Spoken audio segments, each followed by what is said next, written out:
नवजीवन मिलता है प्रभु नाम जपने से, नवजीवन मिलता है।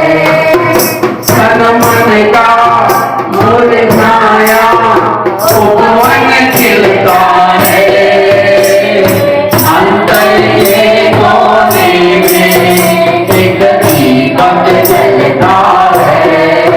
प्रभु नाम जपने से नवजीवन मिलता है, प्रभु नाम जपने से नवजीवन मिलता है। कृपाल प्रभु गुण गाकर तूफान में भी पार हुए बेसागर, चंदन वाला दर्शन से देखो पल में मुक्त हुई बंधन से। तन मन का मुरझाया उपवन खिलता है, प्रभु नाम जपने से नवजीवन मिलता है, प्रभु नाम जपने से नवजीवन मिलता है। ओ दर्प कर विश्वाला कर लो मन में ध्यान बने जय माला। भव पाप सभी टल जाए, सुमिरन से संताप सभी टल जाए। तन मन का मुरझाया उपवन खिलता है, प्रभु नाम जपने से नवजीवन मिलता है, प्रभु नाम जपने से नवजीवन मिलता है। संसार समुद्र है गहरा, कर्मों का हर और लगता है गहरा। महामाया लो तुम तीर्थन की छाया। मन का मुरझाया उपवन खिलता है, प्रभु नाम जपने से नवजीवन मिलता है, प्रभु नाम जपने से नवजीवन मिलता है। नाम जपने से नवजीवन मिलता है। महावीर भगवान की जय, चौबीस शंकर भगवान की जय। मुनि संग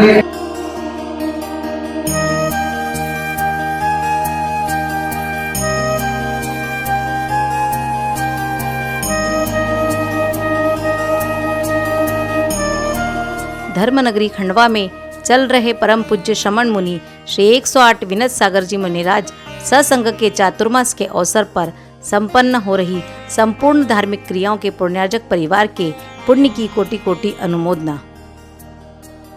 ओम नमो अरिहंतारणम, ओम नमो अरिहंतारणम,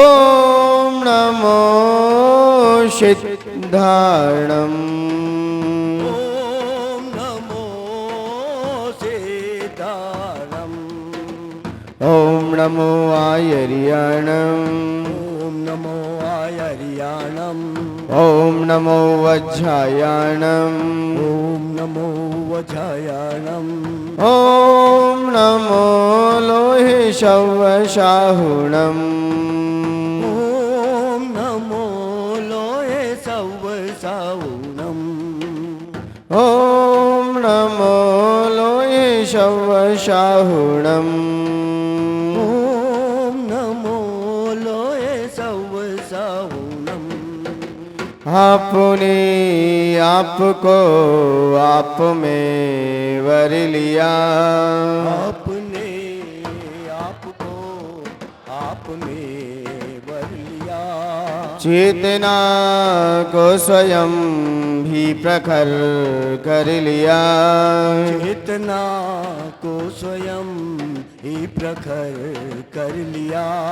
वीतरागी प्रभु हे महावीर जिन, वीतरागी प्रभु हे महावीर जिन। आदिनाथ प्रभु तुम हो तारण तरण, आदिनाथ प्रभु तुम हो तारण तरण। आपके दोई चरण में विनम्र नमन, आपके द्विचरण में विनम्र नमन। त्याग के रूप तुम धर्म के रूप तुम, त्याग के रूप तुम धर्म के रूप तुम। ज्ञान के रूप तुम ध्यान के रूप तुम, ज्ञान के रूप तुम ध्यान के रूप तुम। हे विराग गुरु दो विरागी नयन, विराग गुरु दो विरागी नयन। हे विनम्र गुरु दो मुझे अवसरण, विनम्र गुरु दो मुझे अवसरण। है नमन दे शरण दो समाधि मरण, है नमन दो शरण हो समाधि मरण। आपके दोई चरण में विनम्र नमन, आपके द्वि चरण में विनम्र नमन। जय बोलिए अनंतानंद सिद्ध परमेश्वरी भगवान की, प्रथम तीर्थंकर श्री ऋषभनाथ भगवान की, देवाई देवी कैल चिंतामणि पार्श्वनाथ भगवान की, धर्म तीर्थ शासन नायक अंतिम तीर्थंकर भगवान महावीर स्वामी की, परम पूज्य आचार्य भगवंत गुरु श्री महंत महामुनिराज की, आचार्य भगवंत गुरु श्री विराग सागर जी गुरुदेव की, उच्चारणाचार्य 108 श्री विनम्र सागर जी गुरुदेव की, अहिंसामयी जैन धर्म की।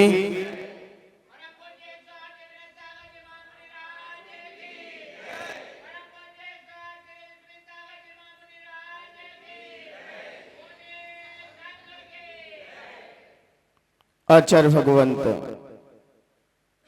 मानतंग महामुनिराज जो कि प्रभु भक्ति में ओतप्रोत हैं, अभी तक तो आचार्य भगवंत भगवान की स्तुति, भगवान की चर्चा गुणों के माध्यम से अपने बीच कर रहे, उन गुणों के बारे में चर्चा जो भगवान के अंदर विराजित हैं, उन नामों से उन गुणों की चर्चा की।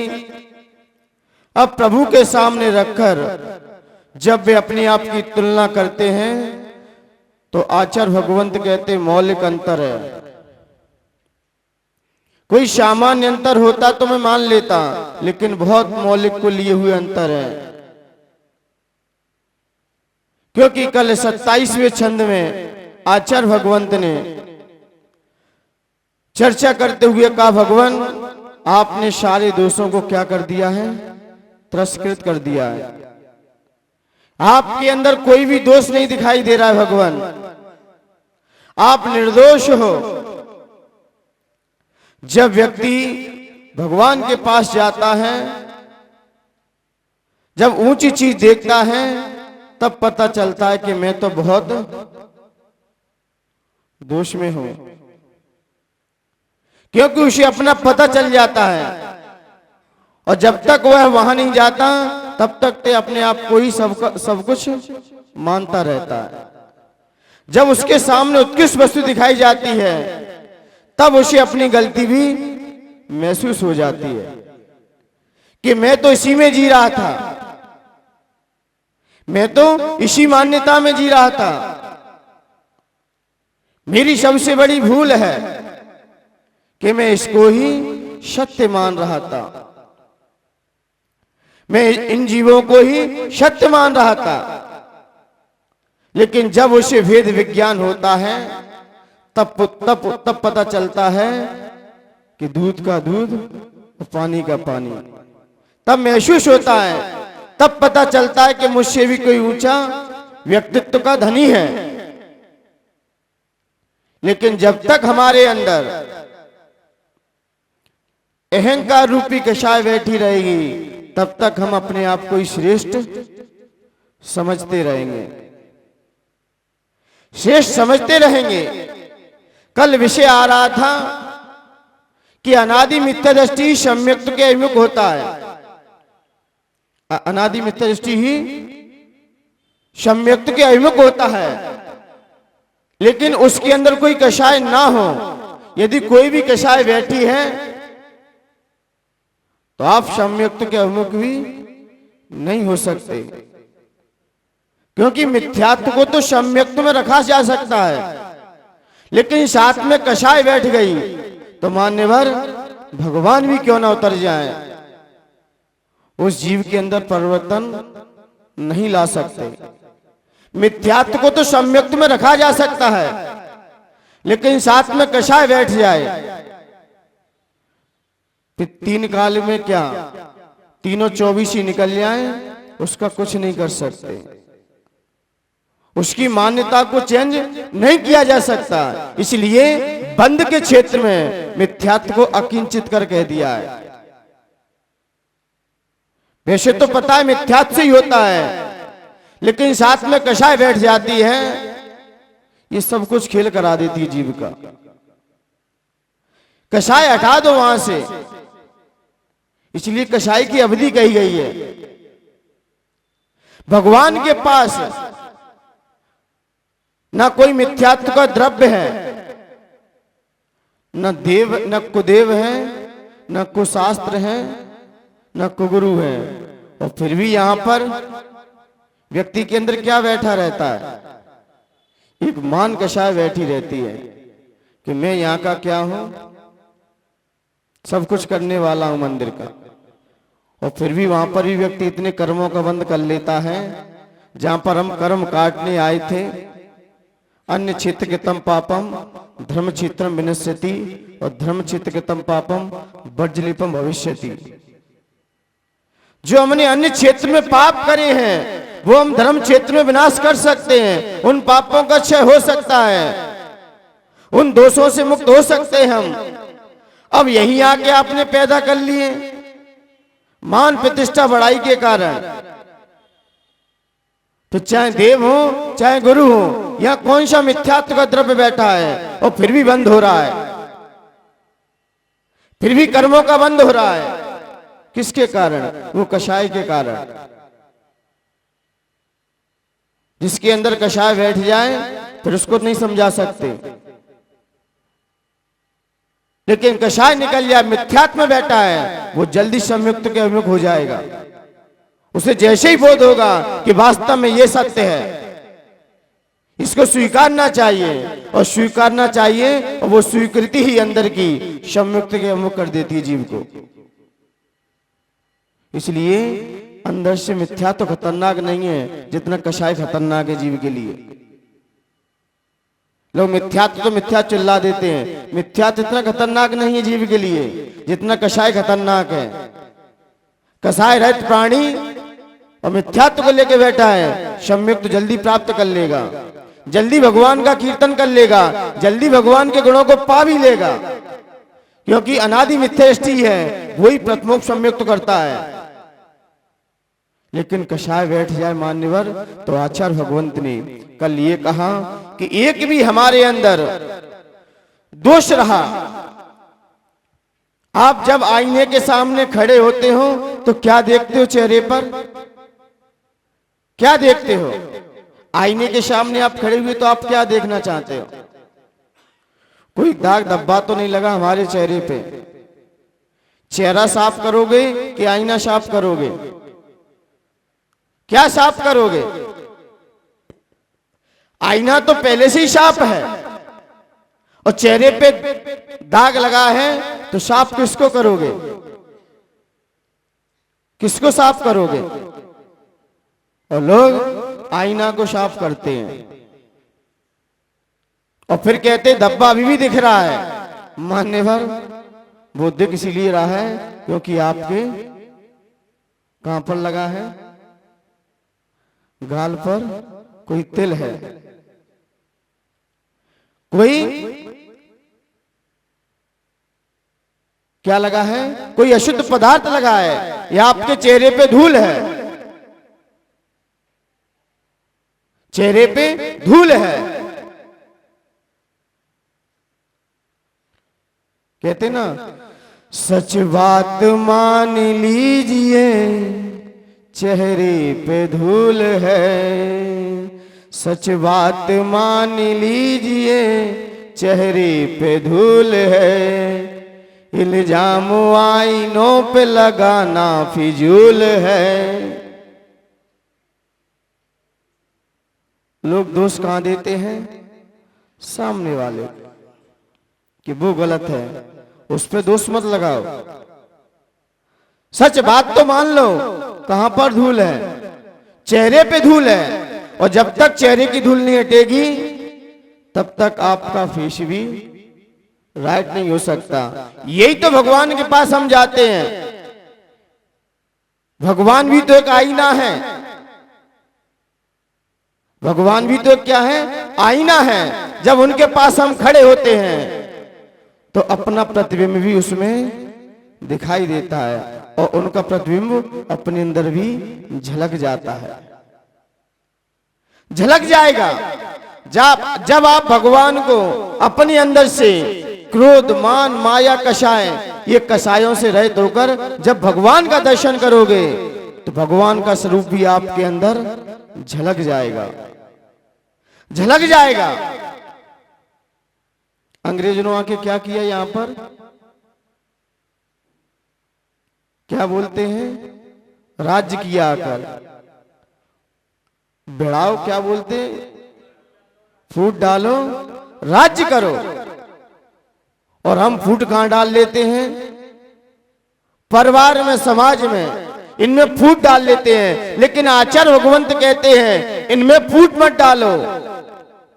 फूट डालनी है आपको तो क्रोध को मान से भिड़ा दो,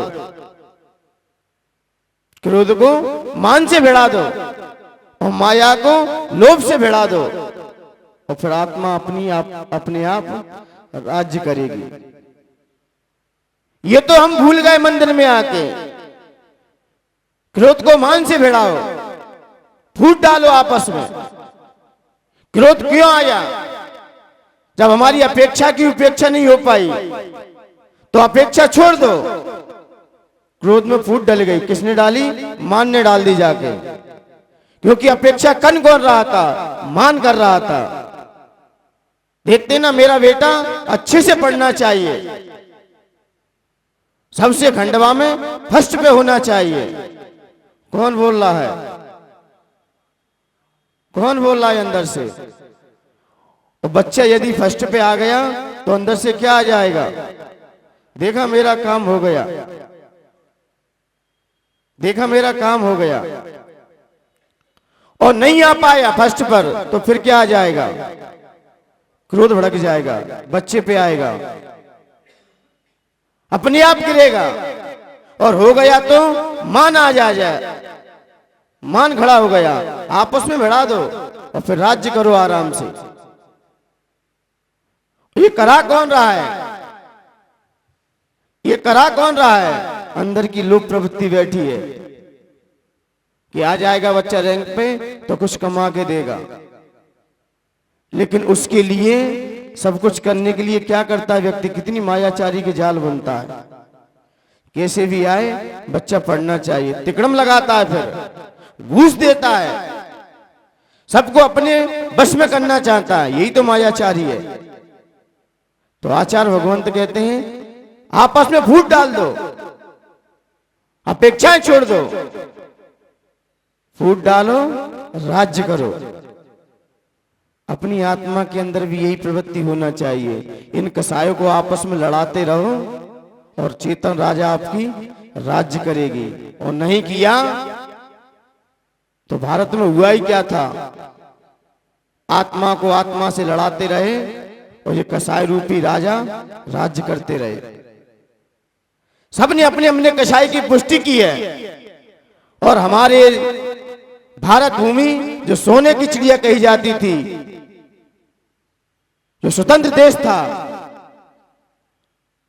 आपस में लड़ते रहे और क्रोधी मानी मायावी लोभी आके यहां पर राज्य करते रहे।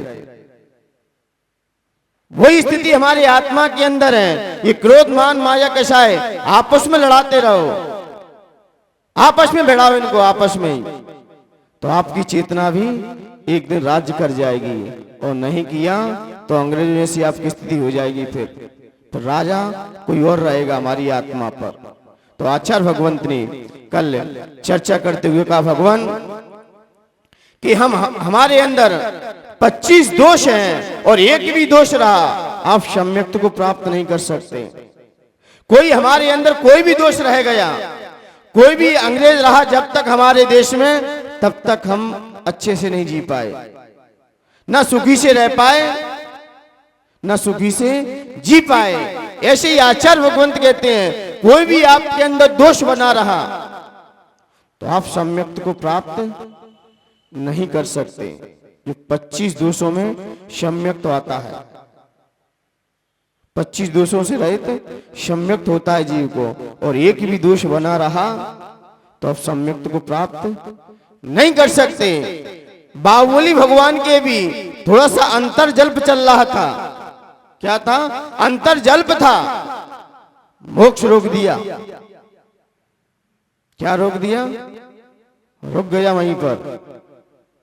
थोड़ा सा भी विकल्प है, अंतर जल्प है, केवल ज्ञान रुक गया।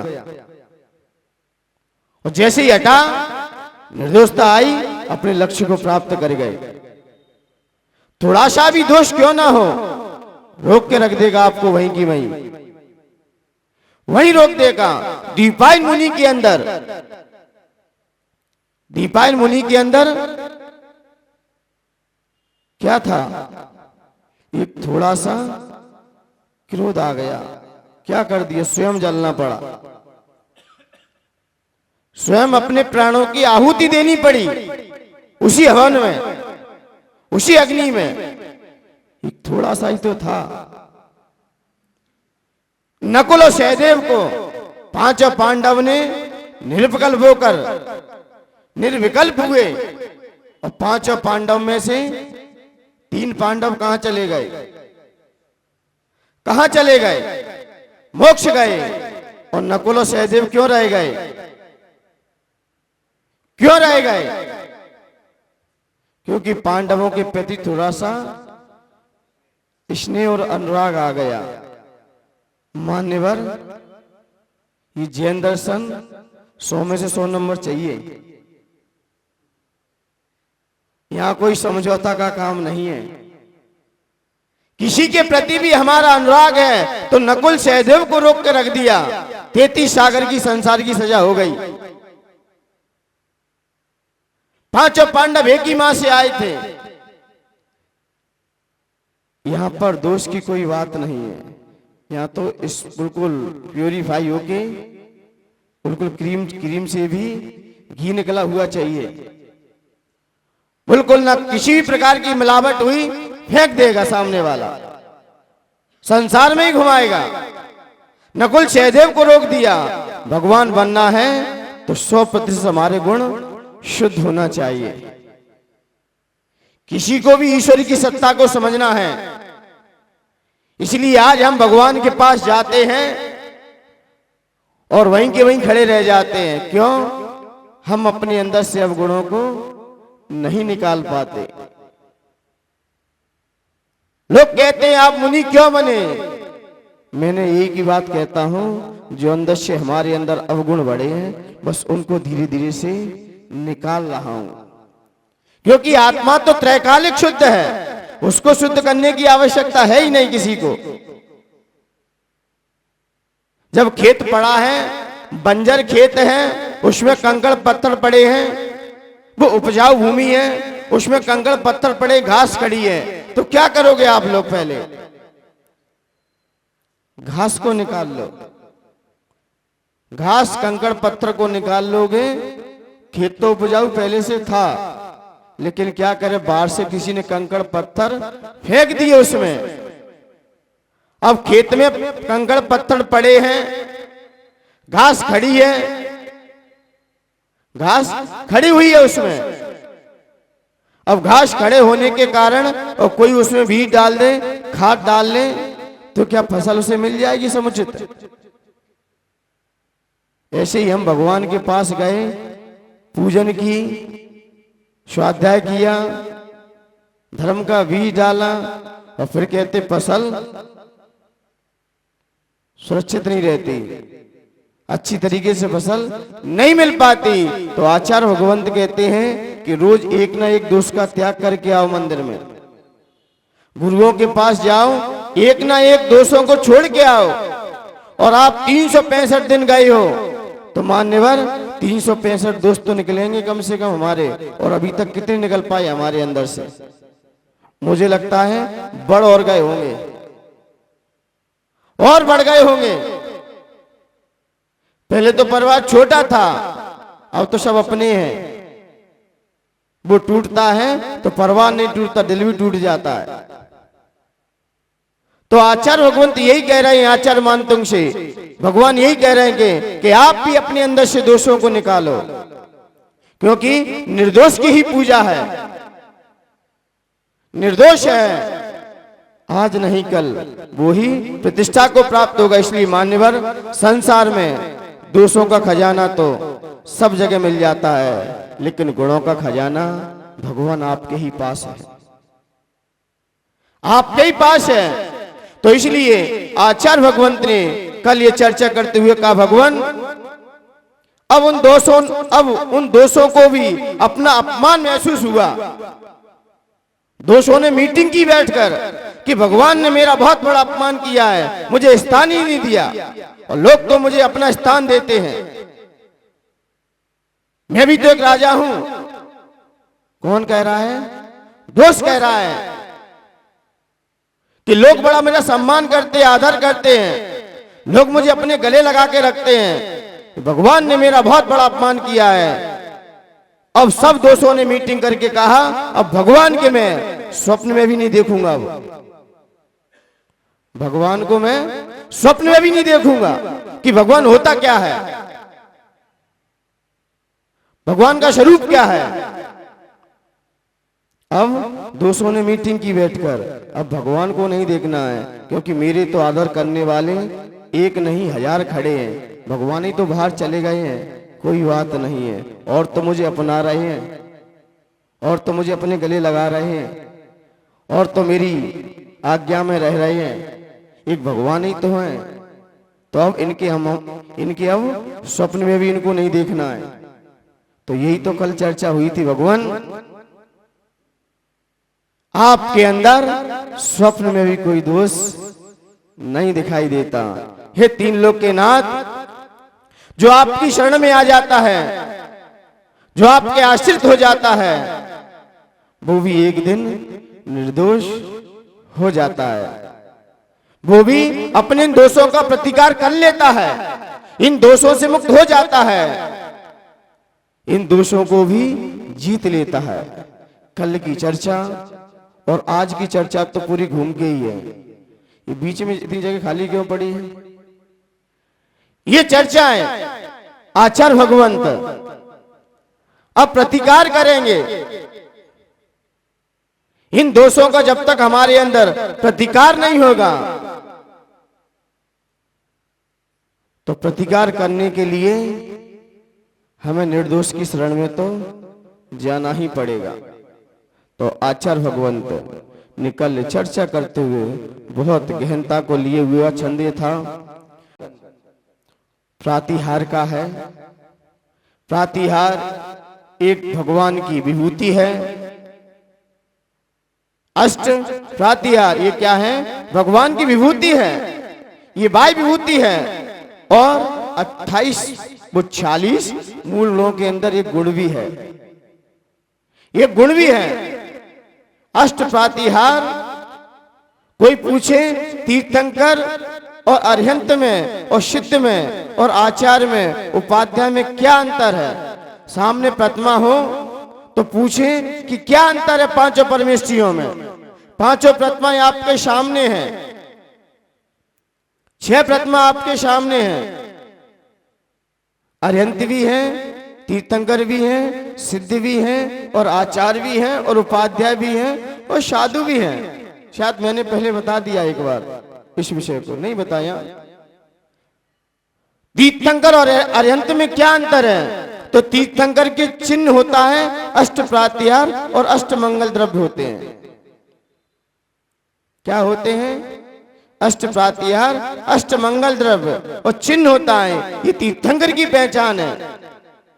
और अरिहंत की चिन्ह होगा, अष्ट प्रातिहार होंगे, वो चिन्ह नहीं होगा। अष्ट प्रातिहार होंगे, अष्ट मंगल द्रव्य होंगे, लेकिन चिन्ह नहीं होगा अरिहंत के।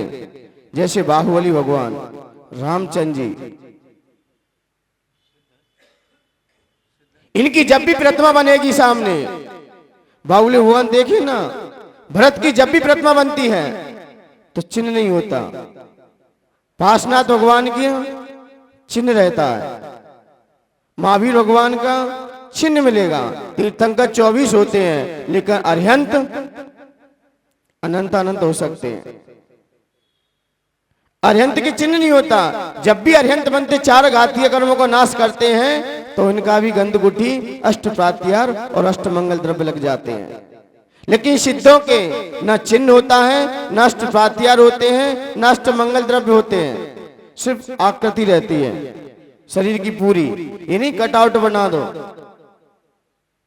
बनाते लोग कटआउट बना देते हैं। अरे प्रतिमा का मतलब ही है जिसमें 8 अंग और 8 उपांग हो, उसे प्रतिमा कहते हैं। कोई पूछे प्रतिमा किसे कहते हैं? जिसमें 8 अंग हो और 8 उपांग हो, उसे प्रतिमा कहते हैं। अब तुमने कटआउट बना दिया, संस्कार किसमें करेंगे? जो सिद्धों के संस्कार होंगे वो किसमें करेंगे? अंकन्यास होगा, मंत्रन्यास होगा, सूर्य मंत्र दिया जाएगा। पहले तो उन्हें तो मुनि बनाना पड़ेगा ना, मुनि बन के ही तो वो आगे चलेंगे। और तुमने कटआउट बना दिया, उसमें क्या करें हम? इसलिए अब प्रतिमाओं की ये प्रतिष्ठा होना बंद हो गई है। ये पहले लोगों को ज्ञान नहीं था, इसलिए कटआउट विराजमान हो गए। अब कटआउट मंदिर में नहीं मिलेंगे, अब तो प्रतिमा होती है, क्योंकि संस्कार होते उसमें। अब उसके क्या दर्शन करोगे तुम? वो तो अपने अंदर भेद विज्ञान के लिए कहा कि ऐसा भगवान का स्वरूप होता है सिद्ध का, निराकार होते हैं, निरंजन होते हैं। वो तो ध्यान का विषय है। लेकिन जब प्रतिमा रखी जाएगी तब तो सामने रखनी पड़ेगी। मुनि कौन बना, कौन सिद्ध हुए? तो संस्कार किसमें करेंगे, प्रतिष्ठा किसमें करेंगे? वैसे सारे तीर्थंकर सिद्धालय में, लेकिन फिर भी हम अरिहंत के रूप में मंदिर में, तीर्थंकर के रूप में पूज रहे हैं।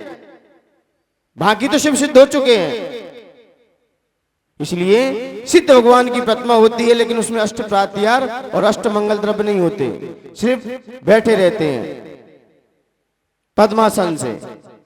और आचार्य भगवान की प्रतिमा बनेगी, आचार्य भगवंत की, तो ये वाली आकृति होगी।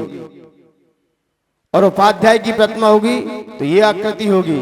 और साधु की होगी हाथ पे हाथ रखे, ज्ञान ध्यान तपो रखता तपस्वी सा प्रशस्यते। मुराज कभी आशीर्वाद नहीं देते, हाथ पे हाथ रखे बैठते हैं। आशीर्वाद का चिन्ह किसका है? आचार्य का, आचार्यों का है। उपाध्याय का ये है आकृति। मुराज की हाथ पे हाथ रख के बैठेंगे, पीछी कमंडल बाजू में होगा। साधु के भी होगा, उपाध्याय के भी होगा और आचार्य के भी होगा। पीछी कमंडल बाजू में जरूर रखा होगा। सिद्ध और मुनिराज में बस इतना ही अंतर है कि मुनिराज के पास पीछी कमंडल होगा और सिद्धों के पास वो हट जाएगा, आकृति वही आ जाएगी। तो ये हमारे पंच परमेष्ठी की पहचान है। जब आपको बाहर से पहचान होगी तब कहीं जाके अंतरंग गुणों की आप अवलोकन कर सकोगे, जान सकोगे। तो अष्ट प्रातिहार जो हमारे कर्मों का प्रतिहार करेंगे। इसलिए सबसे पहला कौन सा आ गया आज? अशोक वृक्ष। सबसे पहला प्रतिहार है। अब गुणों की चर्चा करते हुए आचार्य भगवंत कहेंगे, आइए छंद पढ़ते हैं, फिर इसकी विशेषता को जानेंगे अपन। उच्चैरशोक तरु संसित मुन्मयूख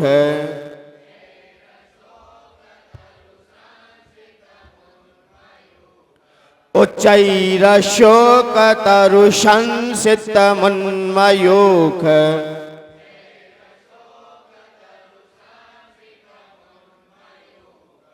उच्चैरशोक तरु संसित मुन्मयूख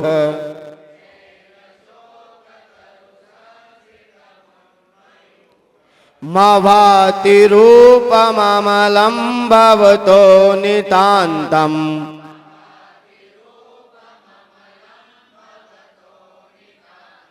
मा भाति रूपममलं भवतो नितान्तम्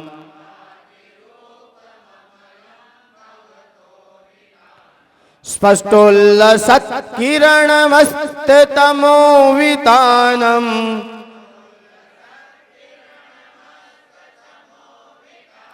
स्पष्टोल्लसत्किरणमस्ततमोवितानम्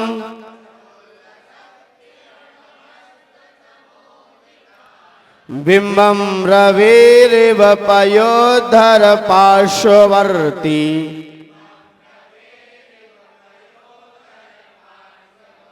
बोलिए एक साथ।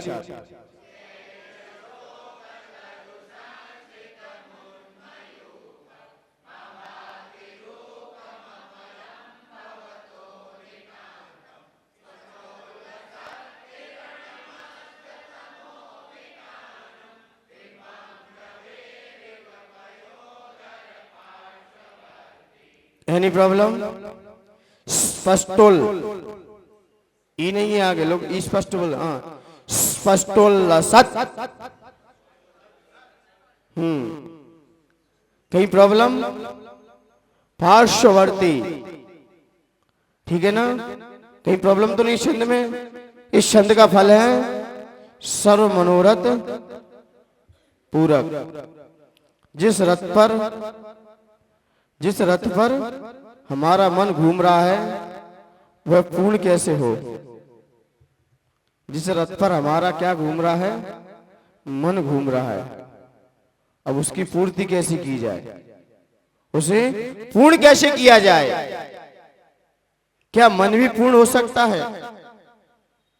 मन तो कभी पूर्ण हुआ ही नहीं है। किसी का हुआ है? किसी के मन की हुई है क्या अभी तक? अरे मन भरने की चीज नहीं, इसका कोई बीज नहीं। मन भरने की चीज नहीं, इसका कोई बीज नहीं। है कोई तरकीब नहीं, है कोई तरकीब नहीं। मन से मन की करता है, फिर भी मन ना भरता है। मन की मन से करता है, फिर भी मन नहीं भरता है। मन प्रभु गुण गा करके हो, प्रभु गुण गा करके सुंदरता पाए रे जीवन है।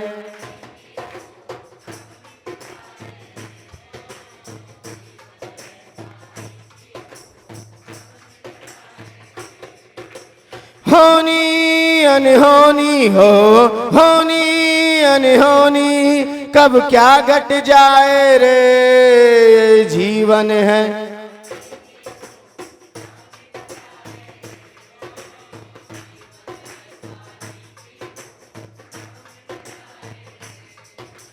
होनी अनहोनी हो,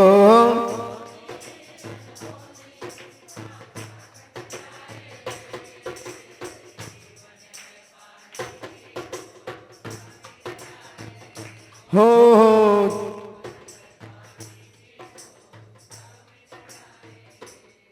मन भरने की चीज नहीं, इसका कोई बीज नहीं। मन भरने की कोई चीज नहीं है और लोग मन ही भर रहे हैं अभी तक। और कितना भरा है ये तो वो ही जाने। और फिर भी हम सुबह से लेकर शाम तक किसको भरना चाहते हैं? मन को भरना चाहते हैं। मन किसी का नहीं भरता, ना भरा है। लोगों मन को भरना चाहते, किससे भरते हैं? विषय भोग रागों से, विषय भोग से भरना चाहते हैं। मन संतुष्ट हो जाता है। अरे मान्यवर, ये मन जब भी भरेगा तो ज्ञान से भरेगा। ये ज्ञानी ऐसा है जो मन को भरने में सक्षम है। और आप भोगों से मन को भरना चाहो, 3 काल लग जाएंगे, फिर भी मन जब भी देखोगे खाली का खाली मिलेगा। जब भी देखोगे खाली का खाली मिलेगा। भोगों से किसी का मन नहीं भरा है। उम्र कम पड़ जाएगी, जिंदगी कम पड़ जाएगी, लेकिन भोग कभी कम नहीं पड़ेंगे। भोग तो फिर रखे आपके सामने, और फिर भी मन खाली का खाली बना रहता है। व्यक्ति चौराहे पर भीख मांग रहा था, चौराहे पर भीख मांग रहा था। सुबह से शाम हो गई, लोग डाले पैसा, और शाम को व्यक्ति ने देखा कि सुबह से भिखारी बैठा है, और जब भी आता हूं तो कटोरा खाली का खाली मिलता है। कैसा मिलता है? खाली का खाली मिलता है। और लोग पैसे भी डालते हैं, और लेकिन फिर खाली हो जाता है। तो यही हम लोगों का चल रहा है कि हम सुबह से लेकर शाम तक, जब सुबह उठते हैं वो कटोरा भरने में ही लगे रहते हैं, और शाम को जब बैठते हैं तो कटोरा कैसा मिलता है? खाली मिलता है। और मन को हम किससे भरते हैं? बाहरी द्रव्य से। बाहरी द्रव्य से कटोरा भिखारी की तरह बैठे रह जाओगे, कभी नहीं भर पाएगा, कभी नहीं भर पाएगा। जब भी हमारा कटोरा भरेगा तो ज्ञान से भरेगा। और मन को हम किससे भरते हैं? भोगों से।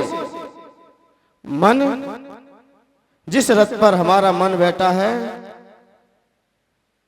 जिस रथ पर हमारा मन घूम रहा है, उसे पूर्ण करना है तो तरीका एक ही है कि आप ज्ञान के प्रति अपना मन लगा दो, भगवान के गुणों के प्रति लगा दो। आपका मन एक ना एक दिन पूर्ण हो ही जाएगा। इसलिए कहा है यहां पर सर्व मनोरथ पूर्णत। ये विषय भोगों की अपेक्षा से नहीं कहा। इच्छाएं जीवन में कितनी होती हैं? मन में कई प्रकार की हमारी इच्छाएं जन्म ले लेती हैं। जितनी हमारी उम्र नहीं है उससे ज्यादा तो लगता है मेरी इच्छाएं हैं। कितनी इच्छाएं जीवन में। ये मन हमेशा इच्छा को ही उत्पन्न करता रहता है। मन भावना को भी उत्पन्न करता है, मन इच्छाओं को भी उत्पन्न करता है। यदि भावना की तरफ हमारा मन दौड़ जाए तो भगवान के प्रति लग जाएगा, क्योंकि भावनाएं गुणात्मक होती हैं और इच्छाएं भोगात्मक होती हैं। इच्छाएं विषय भोग की होती हैं, भावनाएं गुणात्मक होती हैं। शिखर जी जाने की इच्छा है कि भावना है? लड़की की लड़का देखना, इच्छा बैठी है। इच्छा भोगों की तरफ होगी। और इच्छा यदि हमारी पूर्ति हो जाए, वैसे तो किसी की इच्छा पूर्ण नहीं हुई अभी तक। हुई है क्या किसी की? किसी की इच्छाएं पूर्ण हुई है कभी तक? भैया जी कह रहे एक खड़ी होती है, उससे पहले 4 सामने और खड़ी हो जाती हैं। इच्छाएं बढ़ती जाती हैं। वही 99 का चक्कर रहता है, वही 99 का चक्कर। तो इसलिए आचार्य भगवंतों ने कहा है एक मनोविकार होता है, एक मनोरंजन होता है, और एक आत्मरंजन होता है। जब हमारा मन इंद्रियों के प्रति भागे तो ये मनोविकार है। जब हमारा मन इंद्रियों की तरफ दौड़ जाए, इंद्रियों का चापलूस हो जाए, इंद्रियों की दास्ता स्वीकार कर ले, इंद्रियों की शरण में चला जाए, तो ये मन विकार को पैदा कर देगा। और यही मन हमारा प्रभु के गुणगान में लग जाए, भगवान की भक्ति में लग जाए, यही मनोरंजन है। मनोरंजन, यही मनोरंजन है। और लोग मनोरंजन ने क्या क्या समझते हैं? वो मनोरंजन नहीं है, वो मनोविकार है। जिसे तुम अभी तक समझते आए हो। चलो कहां चले, कुछ मनोरंजन करे आए। अरे मनोरंजन है भगवान के गुणों के प्रति अपनी भावना रखना, उनके गुण गाना, उसमें रंजन होगा। यानी कि मन में फिल्टरता आएगी, मनों में जो दोष है वो बाहर निकलेगा। मन के हमारे अंदर कटुलता भरी है, ईर्ष्या भरी है, अब उसका रंजन भगवान के गुणों से होगा। इन भोगों के भोगने से नहीं होगा, ये तो मनोविकार है। ये क्या है? मनोविकार है। और जब आत्मा हमारी मनोरंजन करते करते वह ठहर जाए, वो आत्मरंजन है। और अभी आचार्य मानतंग मनोरंजन कर रहे हैं। तो मनोरंजन करने के लिए किसने मना किया है? लेकिन मनोरंजन करो तो ईश्वर के गुणों के प्रति भगवान की भक्ति करते हुए। लेकिन हमने क्या समझ रखा है? भोगों को भोग लिए, क्या मिल गया हमें? बड़ा आनंद आ गया। अरे ये आनंद नहीं है, ये सुखाभास है। ये सुख नहीं है, ये सुखाभास है। जो आनंद आ रहा है वो तेरी आत्मा के अंदर आ रहा है। वो भी आनंद आ रहा है, वो भी आपकी आत्मा के अंदर ही आ रहा है। लेकिन माध्यम कोई ना कोई हो सकता है। लेकिन जो आनंद की अनुभूति हो रही है, चाहे आत्म सुख की अनुभूति हो, चाहे इंद्रिय सुख की अनुभूति हो, लेकिन कर कौन रहा है अनुभूति? करने वाला कौन है? यदि हमने मनोरंजन के साथ आत्मरंजन किया तो आत्मा की अनुभूति हो जाएगी। और इंद्रियों के साथ यदि आनंद लिया तो यही आचार्य भगवंतों ने कह दिया, यही सुखाभास है। ये सुख शाश्वत नहीं है, ये क्षणिक सुख है। और इसको ही व्यक्ति सुख समझता है अभी तक। ढूंढते हैं सुख आके विषय भोग रागों में, ढूंढते हैं सुख आके विषय भोग रागों में। सुख सिर्फ मिलता है ज्ञान के चिरागों में, सुख सिर्फ मिलता है ज्ञान के चिरागों में। सुख कहाँ मिलता है? ज्ञान के चिरागों में मिलेगा, विषय भोग में सुख नहीं है। और हम इसी में ढूंढते हैं सुख। आंसुओं की मोरी में, आंसुओं की मोरी में एक छुट्टी इसकी आगे ध्यान नहीं आ रही, अभी आ जाएगी तो लाइन पे आ जाएगी। लेकिन हम सुख कहां ढूंढते हैं? विषय भोगों में। लेकिन सुख जब भी मिलेगा तो ज्ञान के चिरागों में मिलेगा, ज्ञान में मिलेगा। यदि हमने मन को संचालित करते हुए और यदि इसे हमने विषय भोग में ना लगाकर अपनी आत्मा के गुणों के प्रति लगा दिया तो ये आपका शरीर हीराओं से भर जाएगा। इसमें ही गुण छुपे हैं। इस मन को हमने संचालित अच्छे से किया, अच्छे से गाइड किया, समय पर इसका ध्यान रखा, तो ये मन ही आपको आगे चल के उस परमात्मा से मिला देगा, आपको गुणों से भर देगा। और मन को यदि हमने इंद्रियों की तरफ दौड़ा दिया तो कुछ नहीं मिलेगा आपके हाथ में, कुछ नहीं मिलेगा। सिर्फ राख मिल जाएगी जिंदगी की। क्या मिलेगी? राख मिल जाएगी। कचरा हमारे जीवन में भर जाएगा। मन बीच में रहता है, इंद्रिय इधर रहती है और आत्मा भी इधर रहती है। मन तो मीटर समझो। मन क्या है? एक मीटर है। मन क्या है? मीटर है। और जो उसमें लाइट है ना, बस शक्ति उसी की है। मन को संचालित कौन कर रहा है? और जो अपन ने जो पंखे कूलर क्या लगा रखे हैं जी, ये इंद्रिय समझो। जितने ज्यादा कनेक्शन होंगे मीटर उतना फास्ट भगेगा, मीटर उतना फास्ट भगेगा। हम अपने मन को मीटर को 3 फीज लगा दें, लाइटें जोड़ दें, उससे 3 मंजिल की लाइट 1 मीटर पर लगा दो, मीटर की हालत क्या होगी? क्या हालत होगी। लेकिन मीटर और पंखों में ये घुमा कौन रहा है? बस यही आत्मा का स्वरूप है। दिखाई नहीं देती लाइट किसी को, लेकिन अनुभव में आती है। लाइट छू के देखना कैसी होती है, कितना पावर होता है उसके अंदर। ऐसे ही आत्मा के अंदर अनंत पावर है। वो इस आंख से नहीं दिखाई देता, वो तीसरी आंख से दिखाई देता है।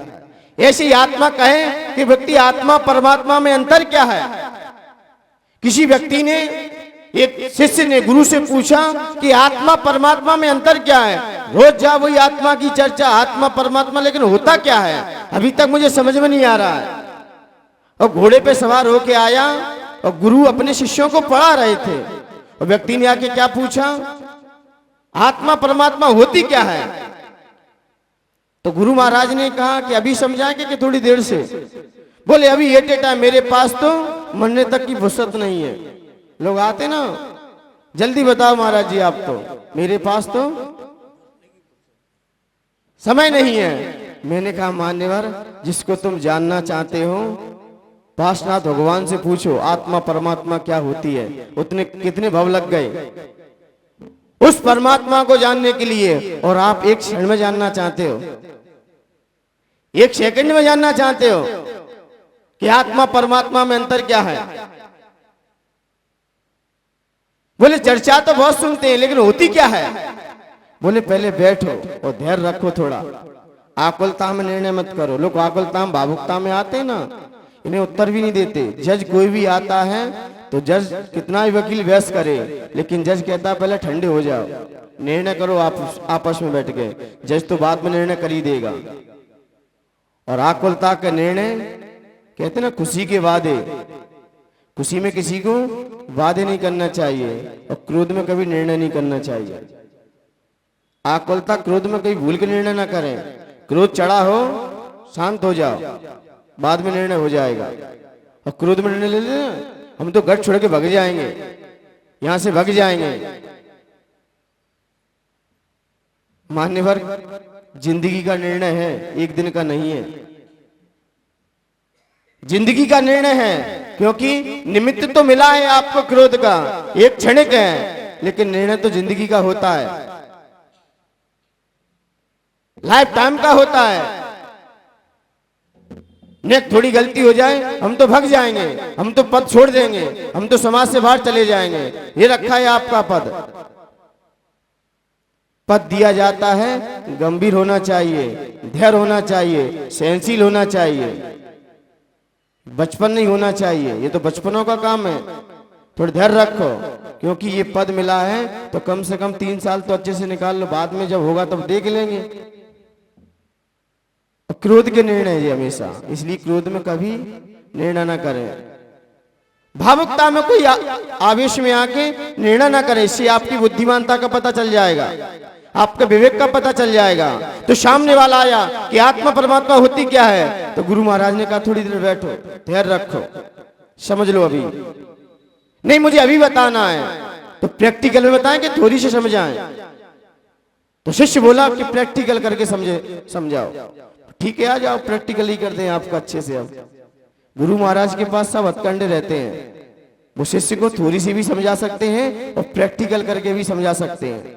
आपको पता है कि आत्मा परमात्मा में क्या अंतर है, और चर्चा तो बहुत सुनी है, लेकिन गुरु महाराज ने कहा ठीक है प्रैक्टिकली कर लो। अब तो तुम अंदर ले गए उसे, कहां पर, अंदर ले गए कमरे में, और एक शिष्य को बुलाया, बोले इसके हैंडल लगा, उसके कपड़े उतारो और पूरे हैंडल लगाए जाए शरीर में।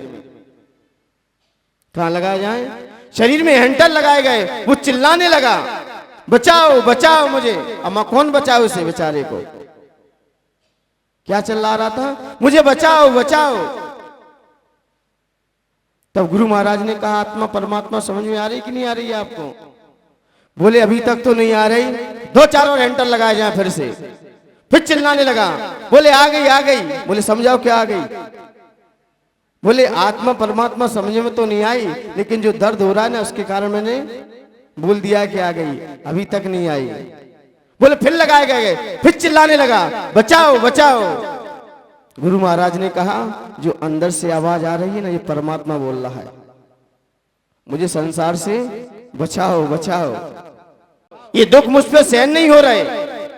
जब हमें संसार के दुखों से डर लगने लगे और फिर अंदर से आवाज उठे, वो परमात्मा बोलता है। और संसार में घूमे वो आत्मा बोल रही है। जो संसार के इन दुखों को सहन कर रही है वो आत्मा है। इसलिए आत्मा के 3 रूप दे दिए, वैरात्मा, अंतरात्मा, परमात्मा। वो परमात्मा बोल रहा है। जब किसी को संसार से भयभीत होने लगे फिर चिल्लाता है मुझे बचाओ बचाओ। जैसे कोई नदी में डूबता है ना, फिर क्या करता है, मुझे बचाओ बचाओ। ऐसे ही वो परमात्मा को आवाज दे रहा है कि मेरी आत्मा को भी संसार से बचा लो। जब अंदर से बचने का भाव हो तब परमात्मा बोलता है, और संसार में जब फंसने का भाव हो तो आत्मा बोलती है। समझ में आ गई आत्मा परमात्मा क्या अंतर है? आत्मा दिखाई नहीं देती, बस अनुभव में आती है। ऐसे ही लाइट दिखाई नहीं देती, उसे छू के देख लो, उसे छू के देख लो। ना लाइट घूमती हुई है, ना लाइट बल्ब रूप है। लाइट तो लाइट है, ये तो कनेक्शन कर दिए गए हैं। तो इसी प्रकार जितने हमारे मन से कनेक्शन जुड़े रहेंगे उतनी मीटर पर लोड पड़ जाएगा। और जैसे जैसे कनेक्शन कटते जाएंगे मीटर शांत हो जाएगा। मीटर क्या हो जाएगा? शांत हो जाएगा। और फिर जो अनुभूति होगी ना, वो उस आत्मा की अनुभूति होगी, उस आत्मा की अनुभूति होगी। उस आत्मा को जानने की प्रति हमारी उत्सुकता बढ़ जाएगी फिर, क्योंकि इंद्रियों के सारे कनेक्शन कट गए। और हमने ना जाने कितने कनेक्शन बढ़ा के रख दिए, और टूटे कितने हैं ये तो आप ही जानो, और जोड़ कितने दिए हमने। और संसार में हम कनेक्शन जोड़ने नहीं आए, कनेक्शन को काटने आए थे। लेकिन हम भूल क्या करे गए, पहले के तो काट नहीं पाए,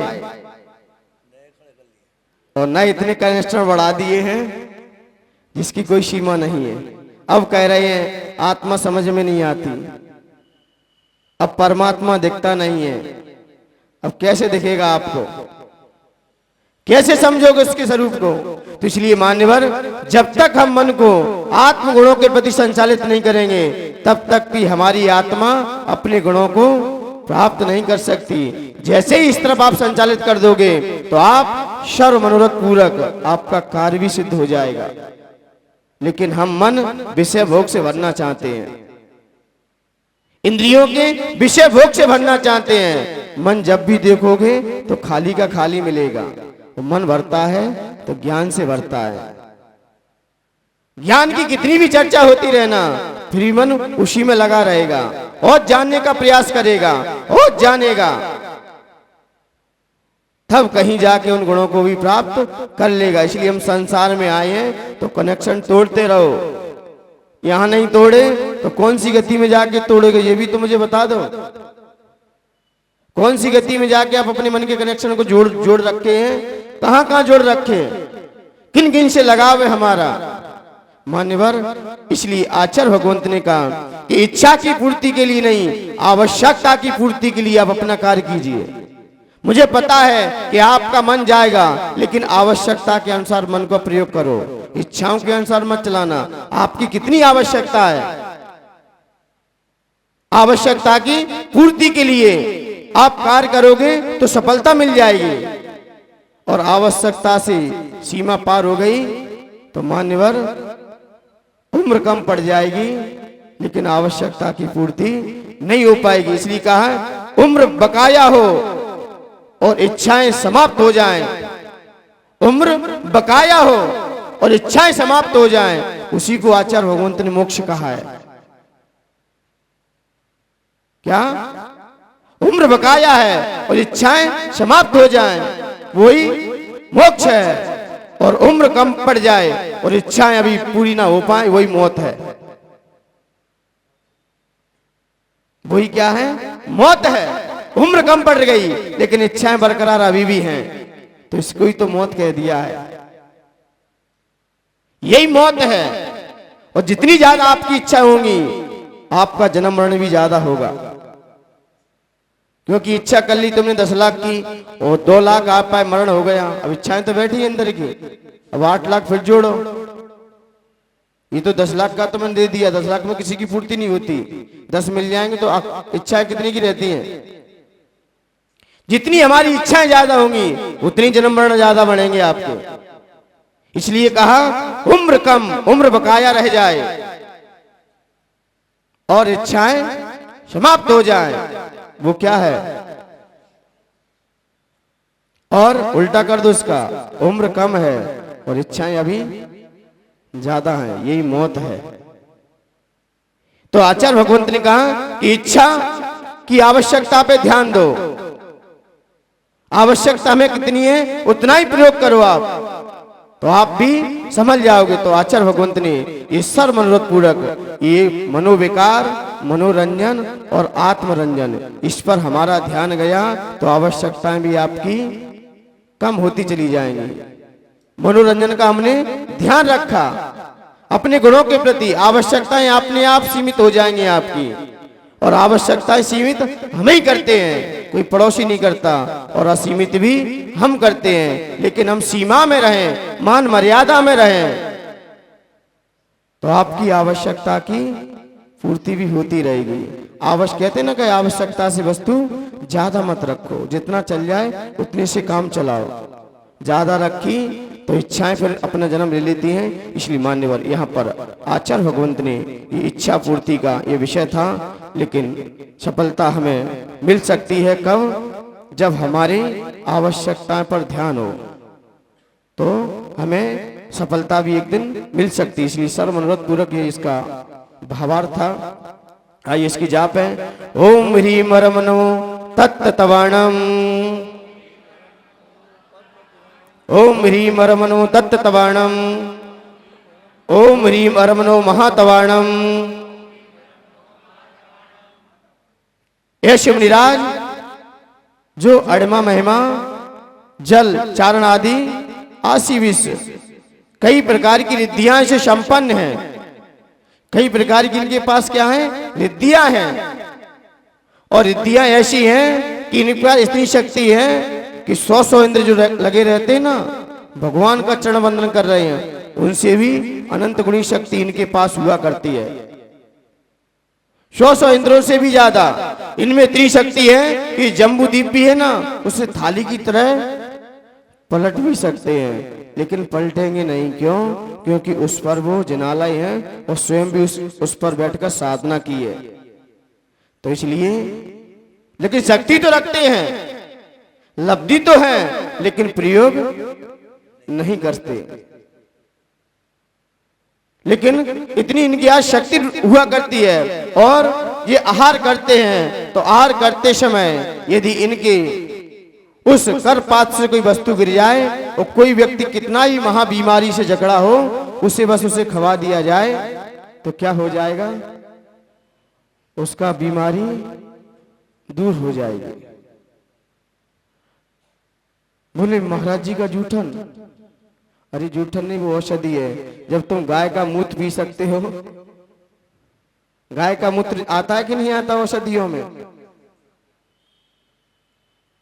और ये तो सिर्फ गिरा है नीचे, वो औषधि का काम कर जाता है। ऐसे औषधि से रिद्धि संपन्न है, और जिनकी हवाएं हमारे बगल से निकल जाएं तो भी उसका रोग ठीक हो जाता है। ऐसे ये मुनिराज जो अड़मा महिमा आदि रिद्धियों से संपन्न है, सर्वौषधि से भी संपन्न है, और 4 ज्ञान के धारी हैं, 4 ज्ञान के धारी हैं, ऐसे मुनिराज विदेश क्षेत्र में विराजमान है। उन मुनिराज को मेरा मन से, वचन से, काय से बारंबार नमस्कार हो, नमस्कार हो। अब सब मनोरथ पूर्ण कार्य कैसे बने, आइए इस छंद के अर्थ को समझ लेते हैं। उच्चई रसोक, उच्चई रसोक तरु संसित मुन्मयूक है। भवतो, यहां से अर्थ निकालेंगे, भवतो आपका अमलम निर्मल रूप, आपका निर्मल रूप नितांतम अत्यंत आभाती शोभायमान हो रहा है। क्या? भवता आपका अमलम निर्मल रूपम भवती, मभाति, आपका निर्मल रूप क्या हो रहा है? अत्यंत शोभायमान हो रहा है। नीचे से लिया है मैंने, नीचे वाले अर्थ से। वो कहां हो रहा है शोभायमान? तो कह रहे उच्चई अशोक, किसके? ऊंचे अशोक वृक्ष के नीचे। ये अष्ट प्रात्यार में पहला प्रात्यार कौन सा है? अशोक वृक्ष है। ये प्रात्यार अशोक वृक्ष रखा गया है क्योंकि अशोक वृक्ष भी, इसका नाम अशोक क्यों पड़ा, ये भी अभी इसी व्याख्यान में निकल के आ जाएगा। तो आपका कैसा शरीर है? निर्मल है। भगवान का, आदिनाथ भगवान का शरीर कैसा था? कैसा था? गोल्डन था? कैसा था? सोले तीर्थंकर का कैसा था? गोल्डन था। और चंदा प्रभु पुष्पदंत का धवल वर्ण का था, श्वेत नहीं था, धवल था। धवल और श्वेत में अंतर क्या है, पता है कि नहीं पता है? धवल किसे कहते हैं? धवल मंगल घान रवाकुले, श्वेत रवाकुले नहीं का, धवल का। धवल उससे कैसे? ट्रांसपेरेंट रहता है, पारदर्शी, स्फटिक मणि के समान, वो धवल है। और व्हाइट तो जानते, टोपी कैसी है? धवल है कि व्हाइट है? सफेद है कि धवल है? सफेद है। तो कैसा है? दो चंदा प्रभु का कैसा? धवल वर्ण। और पार्श्वनाथ और नेमिनाथ तो मुनि सुब्रत का सावला, और पदम प्रभु वासपूज का लाल वर्ण, और सुपार्श्वनाथ और पार्श्वनाथ का हरित वर्ण का है, और सोले तीर्थंकर का स्वर्णिम है। तो भगवान आदिनाथ कैसे हैं? तो कह रहे ऊंचाई अशोक, आपके, आपका निर्मल शरीर, आपका निर्मल रूप अत्यंत, नितांतम, अत्यंत शोभायमान हो रहा है। भवाती मतलब मभाती, शोभायमान हो रहा है। किसके नीचे? तरु, तरु में नीचे। किसके? उच्चई अशोक, ऊंचे अशोक वृक्ष के नीचे आपका शरीर संसितास, आश्रित है। आपका शरीर अशोक वृक्ष के नीचे क्या है? आश्रित है, बैठा हुआ है। तो कैसा हो रहा है? नितांत, नितांतम, अत्यंत शोभायमान हो रहा है। हे भगवान, आपका निर्मल स्वर्णिम शरीर ऊंचे अशोक वृक्ष के नीचे अत्यंत शोभायमान हो रहा है, उन्मयूख है। और किरणें भी निकल रही हैं। निकल रही कि नहीं निकल किरणें? भगवान के शरीर से किरणें ऊपर निकल रही हैं, ऊपर की ओर जा रही हैं, नीचे नहीं आ रही, क्योंकि ऊपर टच कर रही हैं। और ये अशोक वृक्ष, ये कैसा है? जैसे ही भगवान को केवल ज्ञान हुआ, कोई भी भगवान हो, 24 तीर्थंकर, चाहे तप कल्याणक हो, चाहे केवल ज्ञान कल्याणक हो, कहां पर बैठ के किया? वृक्ष के नीचे। तप कल्याणक के लिए जाते तो महाराज किसके लिए कहां बैठे मिलते हैं? वृक्ष के नीचे। चाहे केसलोस किए तब भी वृक्ष के नीचे पहुंचे, और जब केवल ज्ञान हुआ तब भी वृक्ष के नीचे पहुंच गए। लेकिन उस समय जो वृक्ष कोई भी हो, सबके वृक्ष अलग अलग हैं, सब तीर्थंकरों के। शायद इनका भी प्रमाण सामने है। इनका भी आदिनाथ भगवान का प्रयाग में पुरिम ताल वन में बट वृक्ष के नीचे बैठे थे। आदिनाथ भगवान कहां बैठे? प्रयाग में पुरिम ताल वन वृक्ष में, वन और बट वृक्ष के नीचे बैठे थे। वहां पर उन्हें केवल ज्ञान हुआ। वहां पर क्या हुआ? केवल ज्ञान हुआ, वृक्ष के नीचे बैठ कर ही। इसलिए सभी तीर्थंकरों ने वृक्ष के नीचे बैठ करके ही साधना की है। कैसा है वृक्ष? वो किरणें ऊपर की ओर निकल रही हैं, अब नीचे की ओर नहीं आ रही, किरणें ऊपर की ओर जा रही हैं। तो आचार्य भगवंत उपमा दे रहे हैं, क्यों जा रही हैं? रवि रिव बिंबम, रवि रिव पयोधर। वह बिंब, रवि माने सूर्य, सूर्य बिंब के पयोधर, पास में कोई पयोधर, पयोधर उधर मस जल, बादल, पानी से भरे बादल सामने हो तो कैसे दिखाई देते? पानी से भरे बादल एकदम काले होते। अब काले बादल हो और उसमें स्वर्णिम रवेरिव सूर्य सामने आ जाए, सूर्य के समान पार्श्ववर्ती उसके निकट कोई सूर्य सामने दिखाई दे जाए, और वो भी सूर्य कैसा है? अस्त तमोवितानम, अंधकार को नाश कर रहा है। सुबह सुबह का सूर्य है। कब का सूर्य है? सुबह का सूर्य है। और सुबह का सूर्य निकलता है और सामने काली घटा छाई हो और सामने से सूर्य निकल रहा हो तो ऐसा लगता है उसकी किरणें ऊपर की ओर भगती हैं, ऊपर की ओर जाती किरणें, नीचे नहीं आएंगी, पहले ऊपर रिफ्लेक्ट पड़ेगा। तो सूर्य कैसा दिखाई देता है?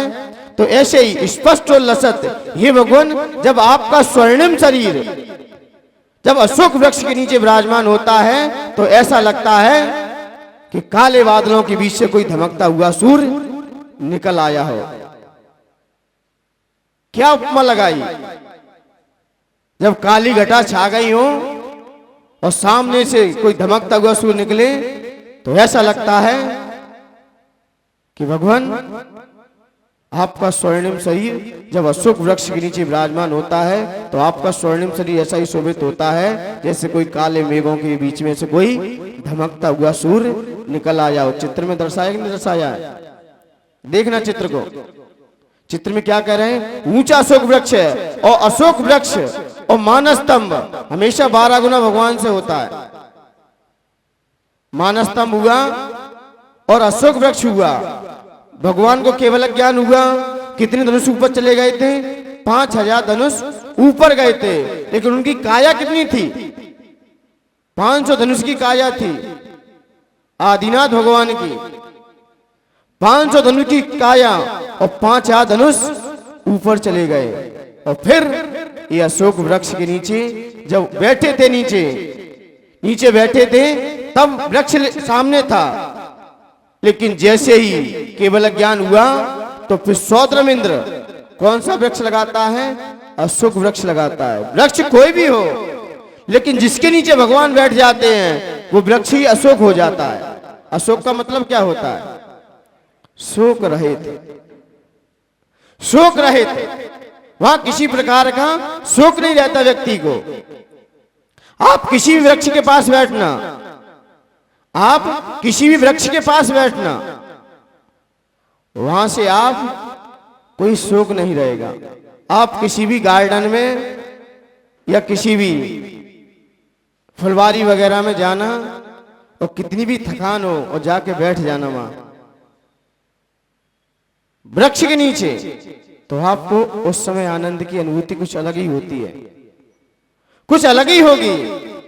इसलिए भगवान का वृक्ष अशोक वृक्ष होता है, क्योंकि उसके नीचे बैठते हैं। कोई भी प्राणी आता है शोक से रहित हो जाता है, वहां किसी प्रकार का शोक नहीं रहता। इसलिए इसका नाम क्या पड़ गया?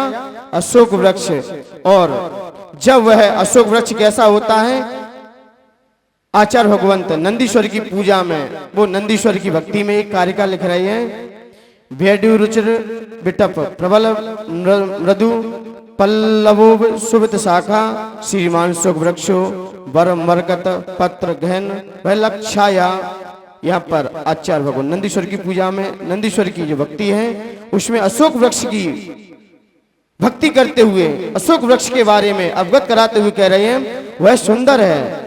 उसमें बैडूर मणि लगे हैं जो कुबेर के द्वारा जो समोषण में जब विराजमान होता है। लेकिन पृथ्वी का एक होता है अशोक वृक्ष। जब भगवान को केवल ज्ञान हो जाता है फिर वृक्ष लगता है वहां पर अष्ट प्रात्यार में। वह कैसा होता है? सुंदर होता है। बैडूर मणि से बनी उसकी शाखाएं होती हैं। बैडूर मणि से क्या होती है? उसकी शाखाएं होती हैं। पत्ते कोमल होते हैं, पत्ते कोमल और कोपल हैं शोभित होती हैं। उप शाखाओं से सहित श्रेष्ठ हरित वर्ण का होता है। उसके पत्ते कैसे होते हैं? हरित वर्ण के होते हैं, हरे होते हैं एकदम। और सघन छाया, छाया भी उसका बहुत पड़ती है। पूरी छाया से पल्लवित होता है, ये नहीं सूखा हो, हरित होता है। और हरित वर्ण का यदि आपका क्या अशोक वृक्ष है उसके नीचे स्वर्णिम शरीर बैठ जाए कैसा लगेगा आपको? ऐसा लगेगा कि काले मेघों से कोई सूर्य सामने आ गया। इसलिए आचार्य भगवंत ने यहां पर यदि इसका प्रमाण निकालूं तो 6000 धनुष का एक अशोक वृक्ष होता है, क्योंकि 12 पंजा 60, तो 6000 धनुष का अशोक वृक्ष होता है आदिनाथ भगवान का। और 24,000 हाथ निकल के आ जाएंगे, क्योंकि एक धनुष में 4 हाथ का एक धनुष होता है। तो 6 चौक 24,000 हाथ निकल के आ जाएंगे यदि हाथ में लेना है। तो इसलिए इतना ये अशोक वृक्ष रहता है और केवल ज्ञान के स्थान पर ये पूज्य हो जाता है। आज भी देखा जाता है लोग वट वृक्ष की पूजा करते हैं। वृक्षों की पूजा देखी जा रही कि नहीं देखी जा रही अपनी? क्योंकि उस समय भगवान को जब केवल ज्ञान हुआ तब लोग आते थे, बैठते थे, लेकिन जैसे ही केवल ज्ञान हो गया तो वो स्थान भी पूज्य हो जाता है। जिस आसन में भगवान बैठ जाएं तो वो आसन भी पूज्य हो जाता है। तो वहां शिला थी, शिला पे भगवान बैठते थे, लेकिन जैसे ही केवल ज्ञान हुआ तो देवों को पता लगा कि इसी वृक्ष के नीचे भगवान को केवल ज्ञान हुआ है। तो वहीं पर देवों ने आके क्या की? पूजन की। और लोग भी सामने खड़े थे और देख लिया लोगों ने। वहीं से आज परंपरा फैल गई है पूरे में। एक वट वृक्ष के नीचे चौतरा बनेगा और फिर उस पर कलावा लपेड़ा जाएगा, और आज भी पूजा जा रहा है। क्यों पूज रहे हैं? वे तो बेचारा एक इंद्रिय जीव है। वो तो क्या है? एक इंद्रिय जीव है। भगवान ने तो, देवों ने तो इसलिए पूजन की क्योंकि उसमें उसके नीचे भगवान बैठे थे, और जहां भगवान जिस आसन पर बैठ जाते हैं वो भी आसन देवों द्वारा पूज्य हो जाता है। जैसे भरत चक्रवर्ती ने करक संक्रांति के दिन उस सूर्य में भी उस प्रतिबिंब को देख लिया, भगवान के प्रतिबिंब को देखा, इसलिए लोगों ने, इसलिए चक्रवर्ती ने अभिषेक किया। और आज लोग सूर्यांजलि आज भी है, इसलिए वृक्ष की पूजा आज भी हो रही है। लेकिन लॉजिक जैन दर्शन सिद्ध कर देगा। क्यों हुई? सारे वृक्ष पूजे गए। आज देखो कौन कौन से वृक्षों की अधिकांश पूजा हो रही है। बट वृक्ष, पीपल, आम्र, सालमल, जम्बू वृक्ष, ये सब पूजे जा रहे हैं। ये जम्बूद्वीप नाम क्यों पड़ा इसका? जो जम्बूद्वीप में बैठे हो नहीं बैठे आप लोग, ये जम्बूद्वीप क्यों पड़ा नाम इसका? ये जम्बू वृक्ष के नाम से पड़ गया। जम्बू और सालमली 2 वृक्ष हैं, तो जम्बू वृक्ष के कारण ये जम्बूद्वीप नाम पड़ गया। इसलिए मान्यवर ये वृक्ष की महिमा हम कितनी भी कहते जाएं बहुत कम पड़ जाएगी। कोई भी हरा भरा वृक्ष हो और उस पर पक्षी चहक रहे हो और आप यदि कहीं जा रहे हो, आप हर कार्य में सफल होगे। हरा भरा सघन वृक्ष हो, पक्षी बस चहक रहे हो उस पर, पक्षी मंडरा रहे हो, भौरे झूम रहे हो उस पर, और आपने देख लिया आपको हर कार्य में आपका जो मन में सोचोगे आपके मनोकामनाएं जिसके लिए जा रहे हैं। इसलिए मान्यवर वृक्ष गंभीर होता है, धैर्य होता है, सहनशील होता है। जो उसके नीचे बैठता है वो भी सारे गुणों से संपन्न होता है। वृक्ष गंभीर है। गंभीर क्यों है? आंधी तूफान कितने भी आ जाएं कभी हिलेगा नहीं, झूम जाएगा लेकिन उखड़ेगा नहीं। ऐसे ही जो उसके नीचे बैठा है वो भी गंभीर है, धैर्य है। कोई पत्थर मारे, कंकड़ फेंके, उसे फल देता है, धीरता देता है। जब एक व्यक्ति ने आम के पेड़ पर एक फल लगा हुआ था और वहीं पर मुनराज भी बैठे हुए थे, उसने जाके पत्थर मारा तो पेड़ पर आम पर जाके लगा। क्या लगा? आम नीचे गिर पड़ा और मुनराज भी नीचे बैठे थे। लेकिन जैसे ही वो देखा तो रोने लगा तो मुनराज ने कहा कोई रोने की बात नहीं है, आप मत रोइए। बोले आपको पत्थर लगा है, चोट आ गई है। बोले कोई बात नहीं, और मुनराज भी रोने लगे। फिर उनकी आंखों में आंसू भर आए। तो बालक ने पूछा कि आपके आंखों में आंसू इतने क्यों? बोले मैं इसलिए नहीं रो रहा हूं कि मेरे पत्थर लगा है, मैं इसलिए मेरे आंखों में नम्रता आ गई है, इसलिए मेरी आंखें नम्र हो गई हैं कि पेड़ ने तो आपको फल दे दिया लेकिन मुझे पत्थर लगा, मैं आपको कुछ ना दे सका। उस पेड़ को पत्थर लगा तो उसने फल दे दिया, अब मैं आपको क्या दे सकता हूं? तो मुराज ने धैर्य रखा। पत्थर भी धैर्य रखता है और मुराज भी वैसे ही रहते, गंभीर भी होते हैं, धैर्य भी होते हैं और सहनशील होते कि नहीं? वृक्ष गर्मी भी सहन करता है और सर्दी भी सहन करता है और बारिश भी सहन करता है। दिगंबर संत भी, आदिनाथ भगवान भी एक साल तक कहां खड़े रहे? जो गुण वृक्ष के अंदर हैं, इसलिए सारे तीर्थंकर वृक्ष के नीचे पहुंच गए, क्योंकि वृक्ष के अंदर ये गुण दिखाई दिए। गंभीर है, धैर्य है, सहनशीलता रखता है। वृक्ष कितना भी सूख जाए लेकिन हमेशा उपकारी करेगा। ये धरती माँ ये उपकारी भी है। वृक्ष उपकारी कितना है? धरती माँ ने कहा है वृक्ष अब तू फल देना बंद कर दे, अब तेरी उम्र हो गई, अब तू फल देना बंद कर दे। लोग आते फल तोड़ के चले जाते हैं, आपको मार और चले जाते हैं। तो फिर वृक्ष ने कहा नहीं, मैं फल तो लौटाऊंगा, मैं तो फल लौटाऊंगा, फल अपने पास नहीं रखूंगा। तो आपने दो तरह के वृक्ष होते हैं, दो तरह के वृक्ष देखे नहीं देखे?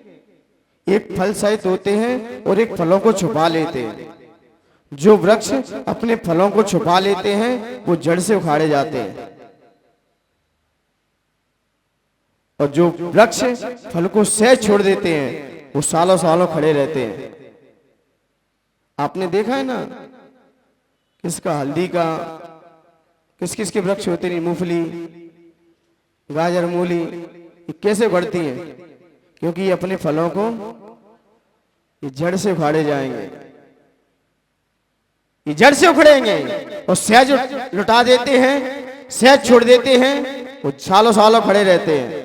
ये सारे वृक्ष फल दिया, धरती माँ ने कहा फल देना बंद कर दो, बोले नहीं। उसने कहा मैं फल देना बंद नहीं करूंगा। धरती माँ ने कहा मैं आपको पानी देना बंद कर दूंगी। धौंस दे दी सामने वाले ने। धरती ने क्या धौंस दी कि मैं आपको पानी देना बंद कर दूंगी। बोले आप बेशक मुझे पानी देना बंद कर दो, लेकिन फिर भी मैं श्रावक को कुछ ना कुछ देता ही रहूंगा। पानी देना बंद कर दिया, पेड़ सूख गया, और फिर भी लोग उसकी लकड़ी से अपनी रोटियां सेकने लगे। वृक्ष सूख जाएगा फिर भी उसकी लकड़ियां तो रोटी बनाने के काम आई जाएंगी।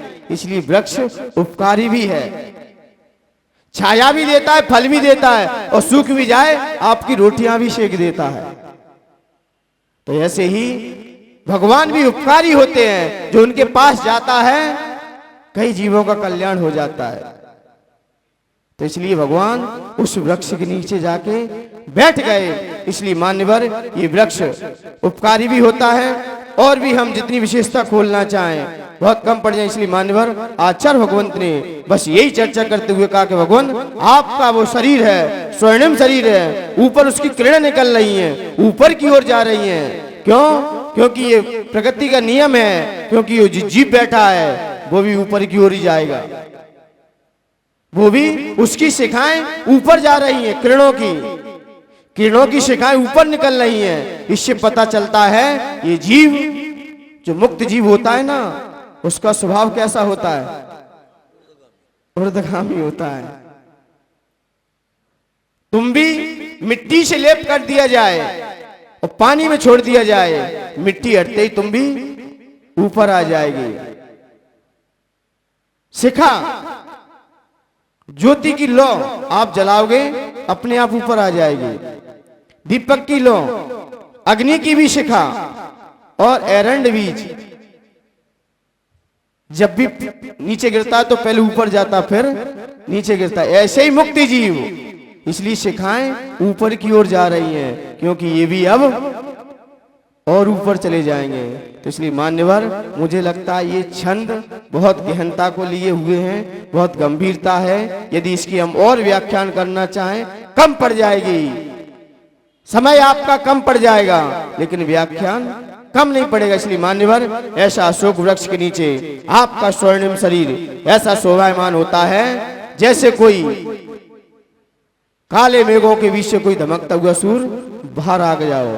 और सुबह का सूर्य है, क्योंकि तम अंधकार को मिटा रहा है।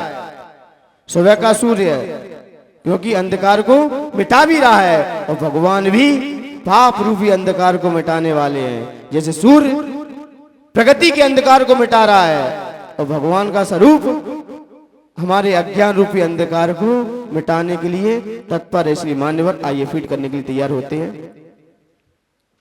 दोनों हाथ जोड़ लीजिए और भगवान की तरफ मुद्रा लेकर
दोनों आंखें बंद, मन को आज्ञा चक्र पर मेरी बात को सिर्फ 2 मिनट सुनने के लिए।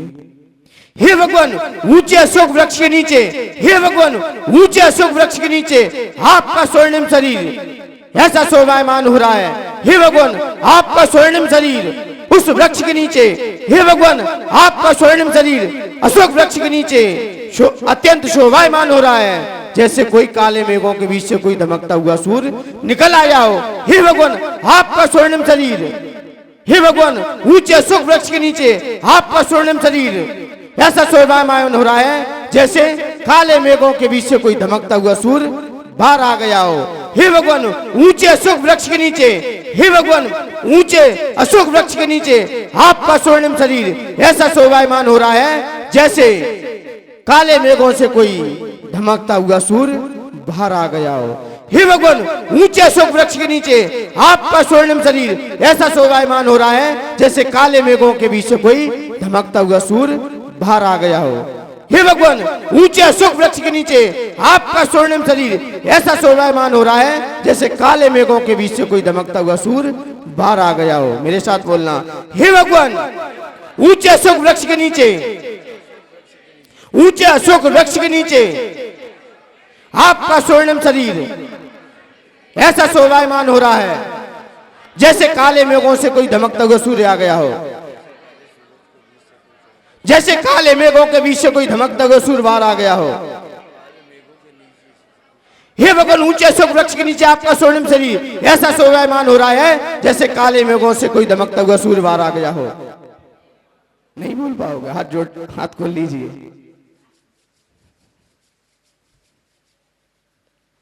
आंखों से लगाइए।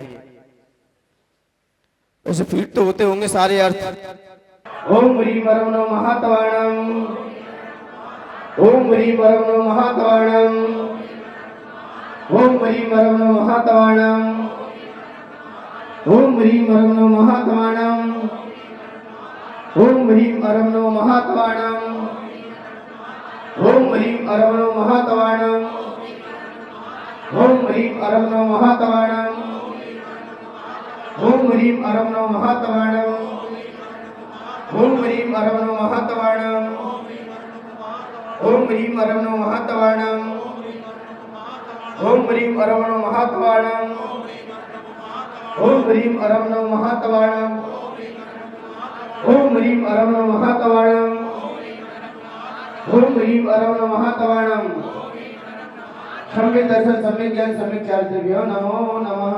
आप वही जी, हमारे मन की इच्छाएं सारी समाप्त हो जाए, अवश्य आवश्यकता की पूर्ति के लिए। आइए आ गया।